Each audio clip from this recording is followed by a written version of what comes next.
Les concepts de négociation, mobilisation, le rôle de chacun, c'est pas toujours facile à comprendre. Aujourd'hui, on va essayer de donner des explications simples pour que ce soit clair pour tout le monde.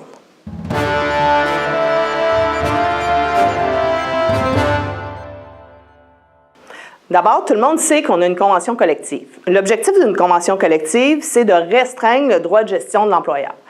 Donc, ça fait quand même plusieurs années qu'on l'a, elle a évolué à travers le temps.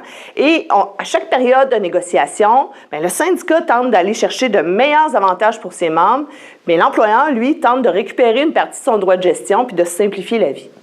Ça arrive souvent qu'en temps de négociation, les demandes de chaque partie soient complètement divergentes. C'est-à-dire, par exemple, les travailleurs veulent une augmentation de salaire, tandis que l'employeur veut réduire les coûts de l'entreprise. Et là, bien, ce que ça crée, c'est qu'au niveau de la table de négociation, chaque partie doit avoir les moyens de faire valoir son point.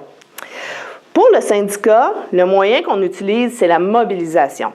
Quand, à la table de négociation, ça devient un peu plus difficile, bien, les membres du comité de négociation vont se retourner vers les membres qui sont dans les succursales pour les aider à mettre de la pression sur l'employeur. C'est le rapport de force qui se crée. Chaque petite action qu'on fait dans la mobilisation a un impact. Ça dit à l'employeur, ça dit « Hey, assieds-toi avec nous, puis négocie, parce qu'on est vraiment sérieux, puis on veut améliorer nos conditions de travail. » Donc, que ce soit du port du macaron, du jeans, au ralentissement de travail, si jamais on en arrivait là, bien, tous ces moyens-là, c'est pour pousser l'employeur à s'asseoir et à nous prendre au sérieux. Évidemment, on a un syndicat qui s'étend à travers la province. On a au-delà de 400 points où on a des membres et c'est très compliqué pour nous d'envoyer l'information puis de communiquer de façon adéquate avec tout le monde. C'est pour ça qu'on a besoin des agents de mobilisation dans chaque succursale. On en a déjà beaucoup et on a les courriels de ces gens-là, on est en mesure de communiquer avec eux, mais là, on a besoin d'en avoir partout pour être en mesure vraiment de vous informer correctement.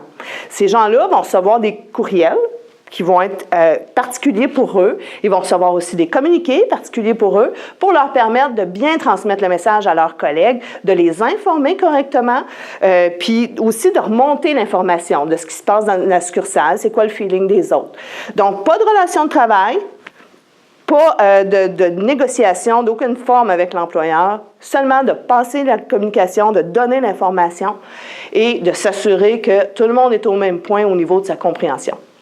Donc, si ça vous intéresse de faire ce rôle-là dans les succursales, bien, ce que vous pouvez faire, c'est contacter votre délégué régional pour lui dire « Hey, moi, ça me tente de faire ça.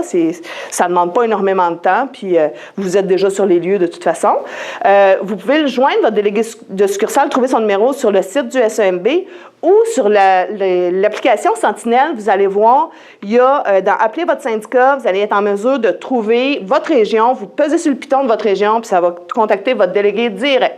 Donc, ça serait le fun que la majorité d'entre vous se sentent concernés par ce qui s'en vient, parce qu'on mérite d'avoir la convention qui est à la hauteur de nos aspirations. On se reparle.